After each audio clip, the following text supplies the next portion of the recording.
So my locals does this thing where they track wins and losses over like 8 weeks or so, and we call it Duelist Kingdom, and it's star chips and stuff. And I was in a position last week where I was tied for 5th, and in order to make the top 4, which is what you need to make, I needed to go 4-0. So I was able to do that with this Lightsworn deck, and I will now show the deck that I was able to go 4-0 with and clutch my way into top 4 of Duelist Kingdom. I won 12 packs of Rarity Collection 5, and I'll open those at the end. So if you want to skip to the opening, you can. The deck list will be just down in the description, a dueling book link if you want that. Or I also will be going pretty in-depth through all of my rounds in a way that I've never done before in a deck profile. So if you are interested in that, then stay tuned for that as well. All right, starting off, of course, we've got 3 Wolf, one of the best cards in the deck. I recommend milling this card, but honestly, when you draw this card, one of my friends and I have talked about this, basically, you don't have to think at all that you probably are going to recharge this if you happen to recharge. So it like kind of saves mental energy, and that's one other thing that Wolf does for you. I ran 2 Arcus because I really do like setting Arcus and then running into it and not getting over it, and then potentially setting up for Celestia. Also, Arcus sometimes can just like solo certain decks. Arcus with Honest is one of the hardest things to get over in the whole format. Arcus overpowered, basically. I only run 2 Lila, actually. I don't remember exactly what motivated this, but at this point, I don't know where my other French Lila is, so I went with the 2 that were in the deck. Similarly, Heart of the Cards, 2 Celestia in Pure Lightsworn, because I have 2 ultis, and therefore they blessed me, or whatever, you know? Alright. We've got Lumina, of course, 1 Raikou in the main deck. I was really thinking of going up to 2 and kind of being more threatening, I guess, and running 2 Raikou again, but I did keep it at 1 for this event. Aaron, I actually had an Aaron play come up during this tournament, so stay tuned for the gameplay breakdown if you want to hear about that. I was on just 1 Jane, thought about running 2 of this. I really came close to running 2 of this, but I ended up running 1 and got lucky enough that when I needed it, it was available. 1 Garoth, had a clutch draw with this as well. And then the best card in the deck and one of the strongest cards in the format, Gragonith, LIghtsworn Dragon. And I am memeing, but also not. So I will tell you what the card does. It gains 300 attack for every Lightsworn name in the graveyard. It has piercing and it mills 3. So honestly, it is not the worst card at all. A lot of the times it will just post up at 2900, 3200, whatever, and they can't actually get over it. And it's milling, it's setting up for you. They can't set stuff because it's just going to get pierced through. Like, this card is a monster. Obviously, when coupled with Judgment Dragon 2 as a threat. And then Honest, yeah, Honest. 2 Cyber Dragon in the main deck. I've been a fan of this for a long time, but it's honestly been like a year or so since I posted a Pure Lightsworn deck. I really liked this throughout the event.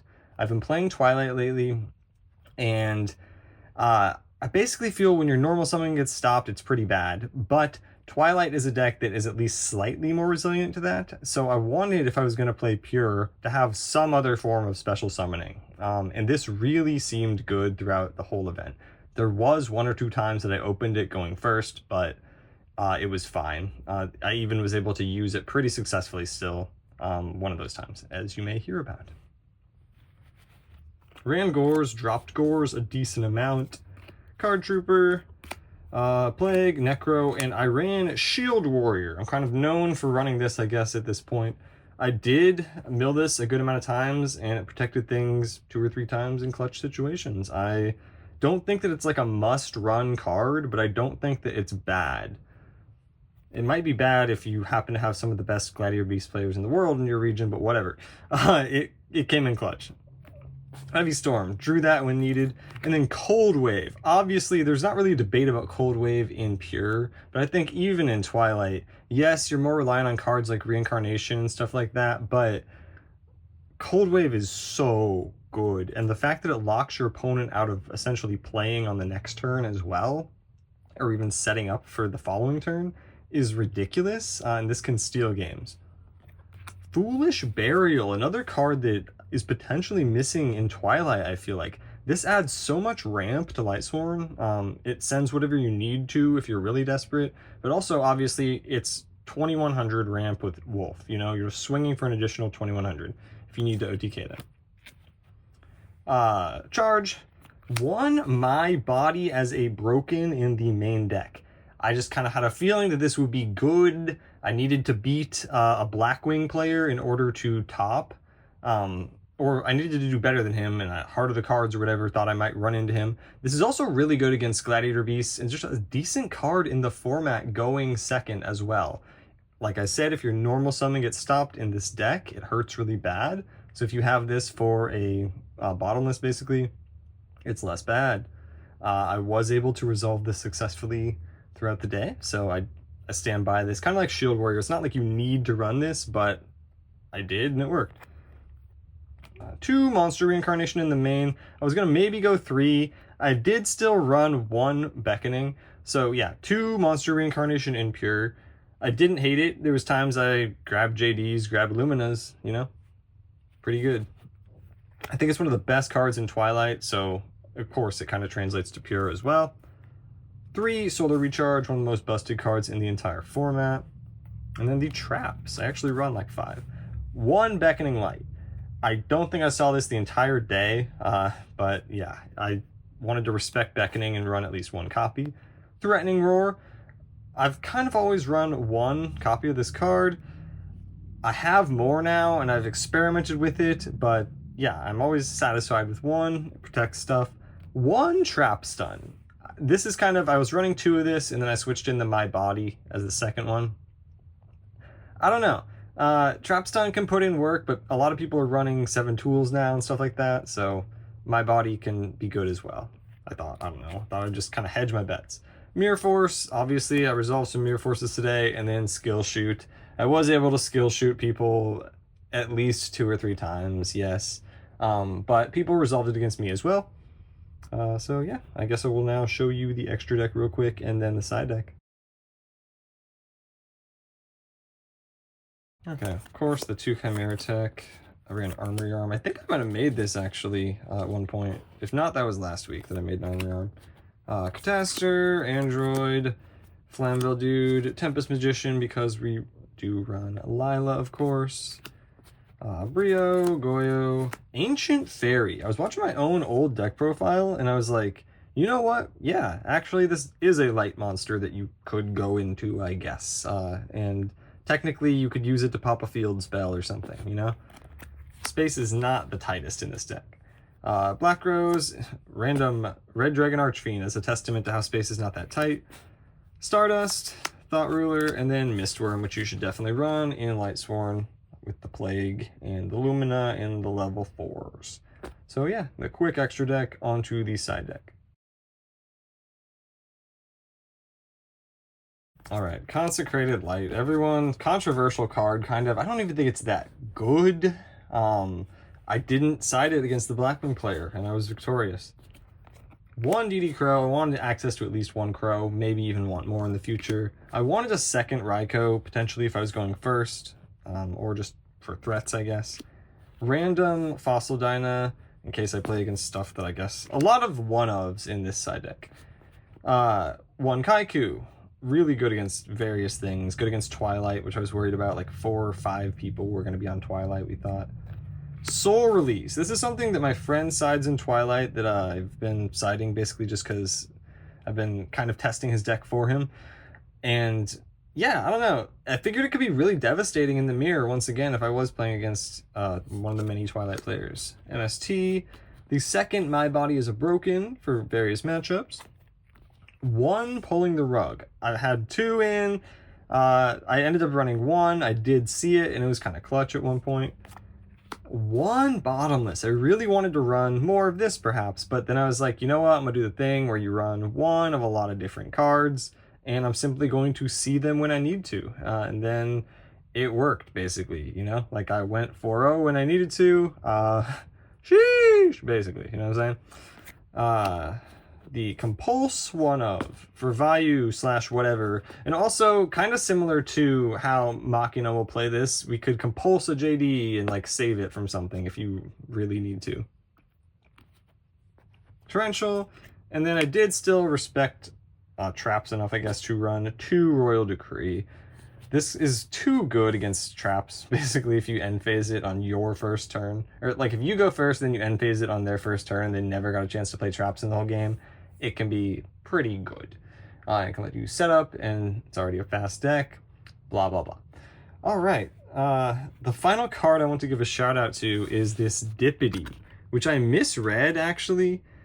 I thought it said something like, it's said to bring luck to anyone who makes contact with it, but it says one who makes a contract with it, which, okay. But yeah, basically I thought that this Dippity would give me good luck because it said something about that on the card, and this was literally randomly sitting on the table before my 4th round of this tournament where I needed to go 4-0. So yeah, shout out to Dippity for its help. And yeah, stay tuned for me breaking down the matches in like pretty granular detail, and then the pack opening after that. I feel like this is like a full-length TV episode or something.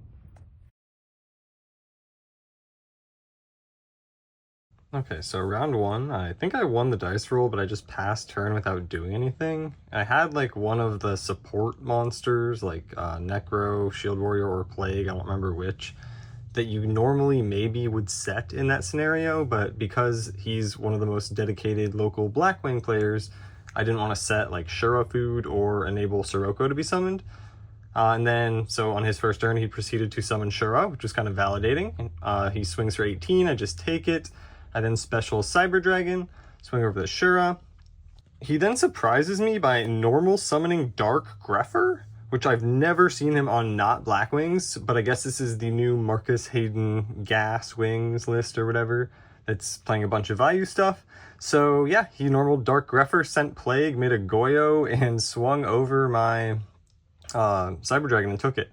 So obviously he could kind of just do that with Blizzard normally anyway, so it's not that crazy of a play for the Blackwing player to do, but I was not expecting it, and I don't really remember what I did to get out of it. I think I might have normal summoned Gragonith at 3200 and just swung over the Yugioh, but either way, I know that upon 3 occasions during that game when my card effects made me send cards from the top of my deck to the graveyard, they were named Wolf, Lightsworn Beast, so I was able to pull game 1 out.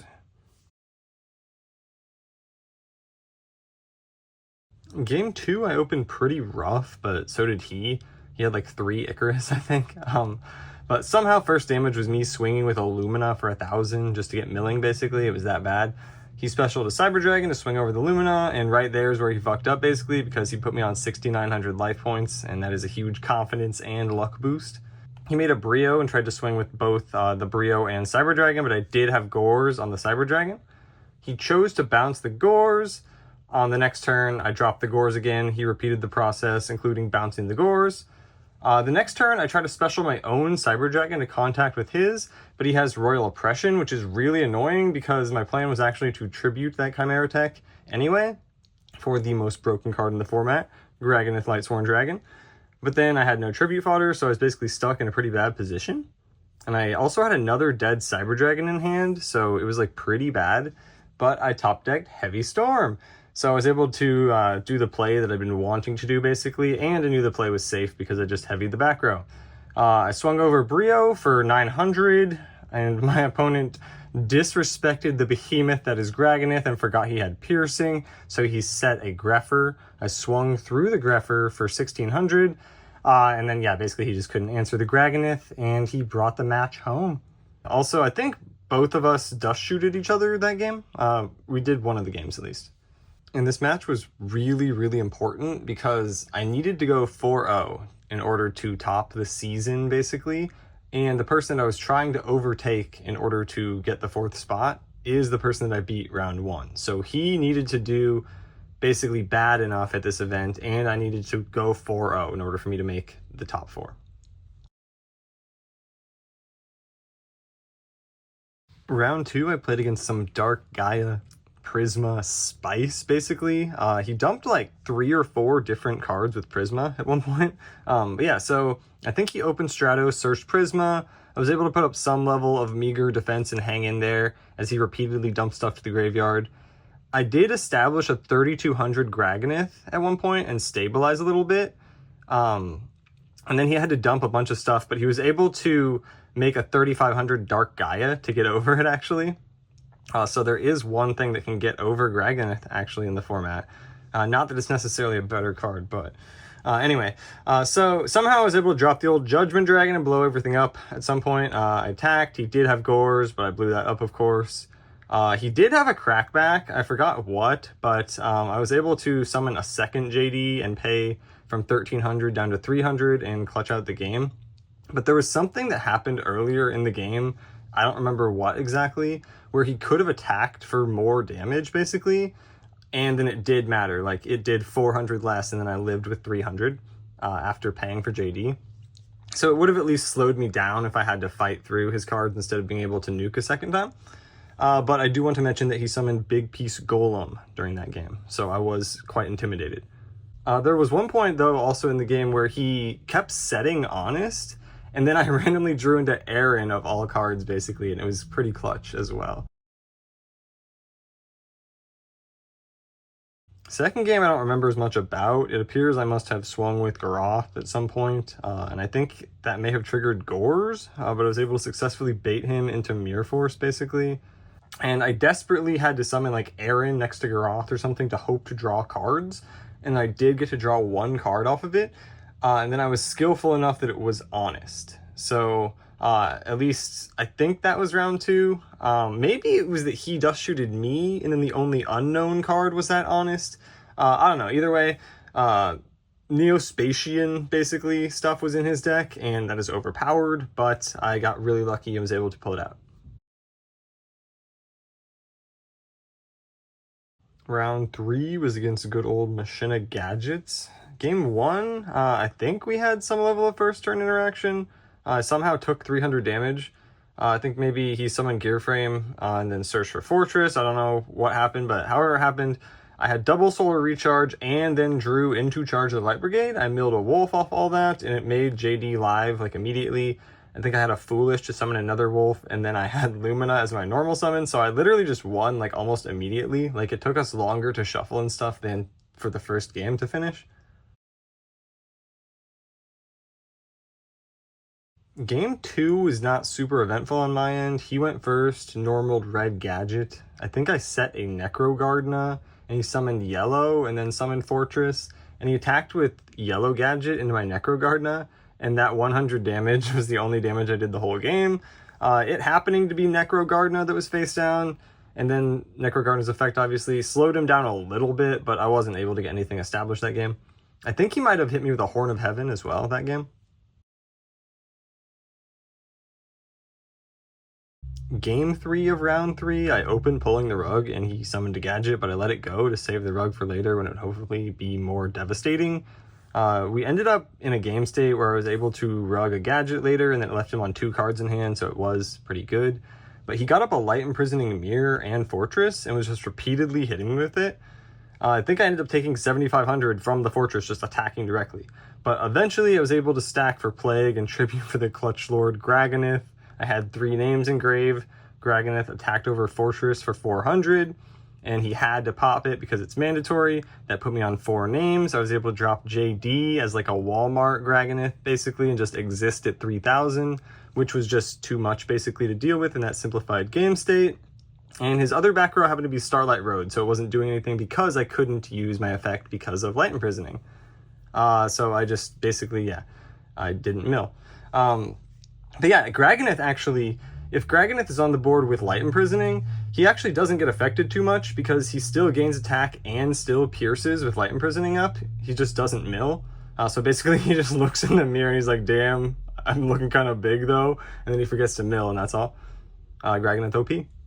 But yeah, that was a good match for sure. My first loss occurred during that match. In the final round, I'm playing against the legendary Johnson boss himself on Gladiator Beasts. I was going second. On my first turn, though, I activated the Solar Recharge, discarding Gragonith, so you already know I did not win this game. But I maybe should have also recharged Illumina with another copy of Recharge that I had. But instead, I chose a normal Illumina and get milling. and I didn't immediately lose because of that, but on some butterfly effect, basically, that is a concrete decision that I could have made differently that would have potentially changed the outcome. And I did end up losing game 1 with 2 solar recharge in my hand. I just didn't have any more Lightsworns, basically. He got out of Herc relatively early, too, so, like, even if I did top deck a Lightsworn, it would make recharge live, but he just negated it, yeah. So I was down 0-1, and I simply had to clutch up and win the next 2 games in order to go 4-0 and make top 4 of the season.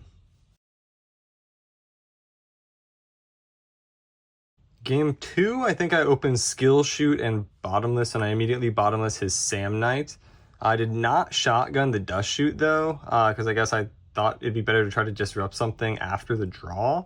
So then the next turn, I think I flipped the Skill Shoot, sent back his only relevant monster or something, left him with 2 Test Tigers, a Book of Moon, and Trap Stun. Maybe I sent back one of the Tigers, I don't know. Yeah, but basically his hand was not great. So at some point I went Cold Wave, because there's one unknown back row, I think. I went Cold Wave, Swing with Jane for 1800 as the first damage. And I don't know why I would have done that, basically, if I knew his hand from Dust Shoot, but the life points in my notebook show that this is the game where he went from 8,000 to 6,200, so yeah. I think he just basically drew and passed on the Cold Wave turn, so the Cold Wave did help basically skip his turn because he happened to not draw a monster, and I was able to pull out game 2, basically. The final game of the tournament, we ended up in a grinded out game state pretty quickly. He went Laquari set 1. I MST the back row, and it was like a Book of Moon or something relevant. So I was able to charge for Jane then, swing over the Laquari. He specialed Cyber Dragon and then activated Smashing Ground in that order, respecting the Honest, basically. I flip my body as a Broken. And it's pretty good, basically. And then he respects the Honest and does just pass, I think. But then he proceeds to activate another Smashing Ground on the next turn. It might have been immediately, but I think it was the next turn. But I kind of just played patiently and ended up eventually being able to drop a JD, blow up the board, and win. He had a regular Trap Hole set, basically, when I had the JD, but he just drew it too late. If not that game, that was game 2 then that he had that set, but one of the games I won with a JD on the board and he had a Trap Hole that couldn't do anything. But yeah, I was able to somehow go 4-0 and just make top 4 finally of the Duelist Kingdom season. This is the deck I did it with, and now let's do the pack opening, the prizing. Let's see if I can pull anything.